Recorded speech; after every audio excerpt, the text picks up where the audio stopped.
So the structure of gram-negative cell wall, what I have drawn, was the schematic diagram, cross section. Actually this is, as in geography we have learnt the layers of earth like this: the cell wall, 3D structure, and then surrounding the cell wall is the cytoplasmic membrane, then periplasmic space. It is like a 3D structure, or you can imagine like the onion. The each peel, each layer of onion is one structure. Then it will be easier for you to understand.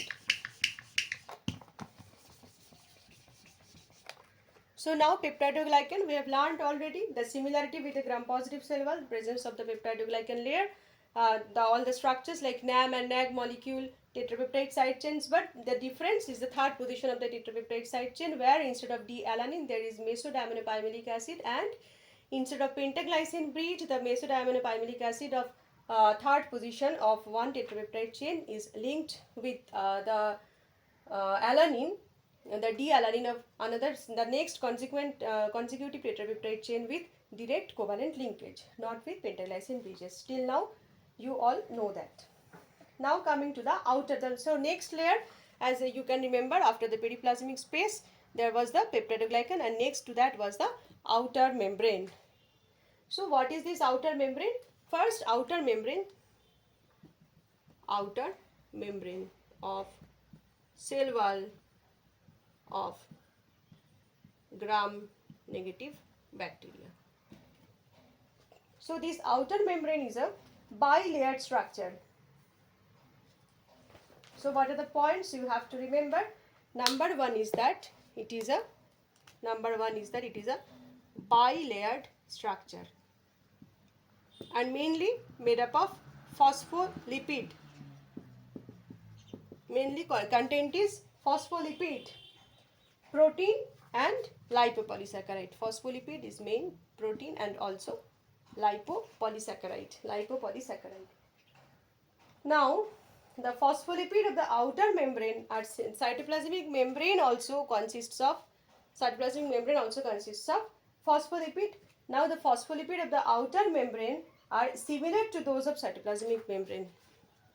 So, this phospholipid is similar to cytoplasmic membrane, but for cytoplasmic membrane the phospholipid structure is symmetrical. In cytoplasmic membrane this is symmetrical, but here in outer membrane this is asymmetrical. This is the difference. The phospholipid structure same, but here it is asymmetrical.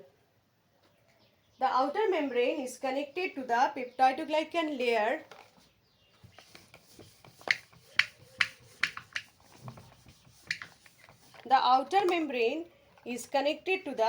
this is the outer membrane and this is the peptidoglycan layer. This outer membrane is connected with the peptidoglycan layer with bronze lipoprotein. This is the bronze lipoprotein. And also it is connected to the cytoplasmic membrane, periplasmic space, and then is the cytoplasmic membrane. It is also connected with the cytoplasmic membrane. Now, the inner layer, it is a bilayered structure. The inner layer is the same as the cytoplasmic membrane. Inner layer is same as the cytoplasmic membrane. Inner layer of the outer membrane, the structure is same as the cytoplasmic membrane. Cytoplasmic membrane is symmetrical. The two layers are same, and these two layers are same with the inner layer of the outer membrane. The outer layer of the outer membrane is different. Now, one special structure is present in the outer membrane. One special structure is present in the outer membrane, that is the porine protein. It has many significances, many importance, so we will discuss it briefly, in detail, not briefly, in detail. Now, porine protein are special protein. These are the special protein for transport of smaller molecules easily, for transport of smaller molecules from the cell and to the cell also. Purine protein, transport of small molecules and barrier to from and small molecules from and to cell, but it acts as barrier to larger molecules, but it can transport large molecules when it is attached to the carrier special carrier, like vitamin B12 is attached to the special carrier protein, then purine protein allows its passage. And also secretion of extracellular enzyme. So number one, its functions, number one is transport, and number two is secretion of extracellular enzyme, secretion of extracellular enzyme. Number three, purine also facilitates signal transduction. For bacteria, signal transduction is very important to sense about the outside environment and what to do, etc. So for signal transduction.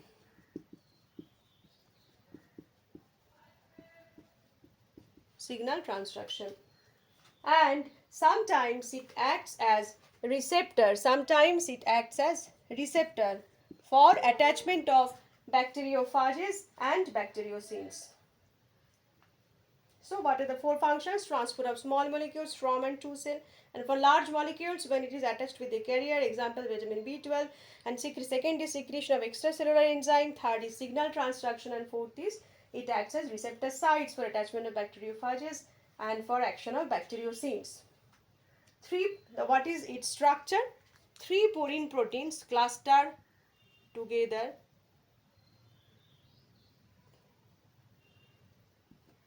this structure is like this,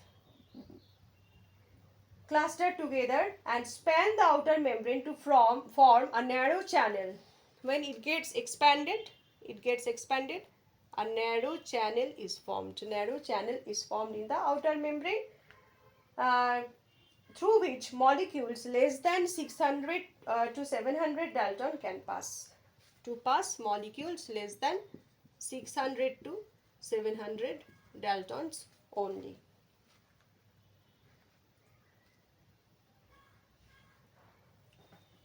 And purine protein is important for transport of drug delivery also, small molecules, so drug delivery also it is very much important.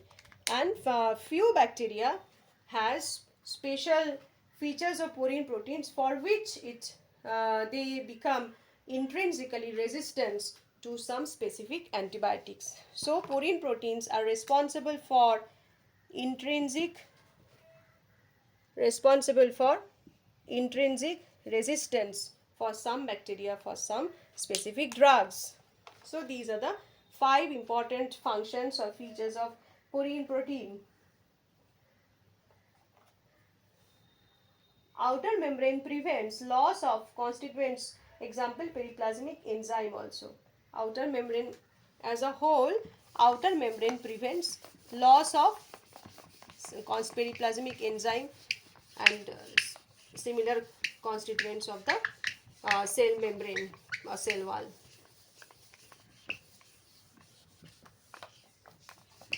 Now next to the outer membrane, as you can remember the diagrammatic representation of the structure, there was the lipopolysaccharide. This lipopolysaccharide is very much important for gram-negative bacteria for its defense mechanism. This lipopolysaccharide is very much important, and for us it is important because it causes immunologic reactions. So this lipopolysaccharide outside the outer membrane, the next layer is the lipopolysaccharide. It has 3 parts which are covalently linked to one another from inside outwards. I forgot to mention this outer, there was the cytoplasmic membrane, then the periplasmic space, then is the peptidoglycan layer, Then there was the outer membrane, bilayered structure, outer membrane, and above that I have drawn the lipid A, core polysaccharide, and the O side chain.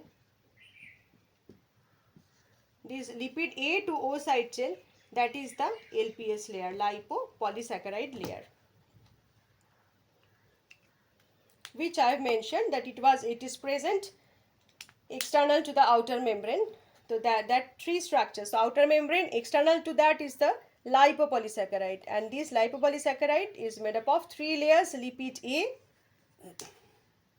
A, core polysaccharide, and O side chain. Clear? Now coming to this lipopolysaccharide layer, means from inside outwards, this lipid A, core polysaccharide, and O side chain, they are covalently linked. So LPS layer, this is very much important because it is immunogenic, very much protective to bacteria, immunogenic to us and protective to bacteria.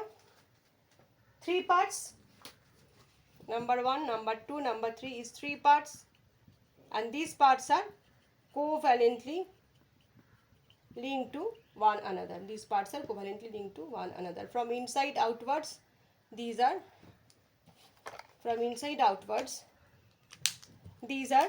lipid A, core polysaccharide, and O side chain. Core polysaccharide and O side chain, and innermost part is the lipid A. This lipid A is the endotoxin. Lipid A is the potent endotoxin, which is basically responsible for the immunogenic property of the LPS layer, or as a whole the gram-negative bacteria.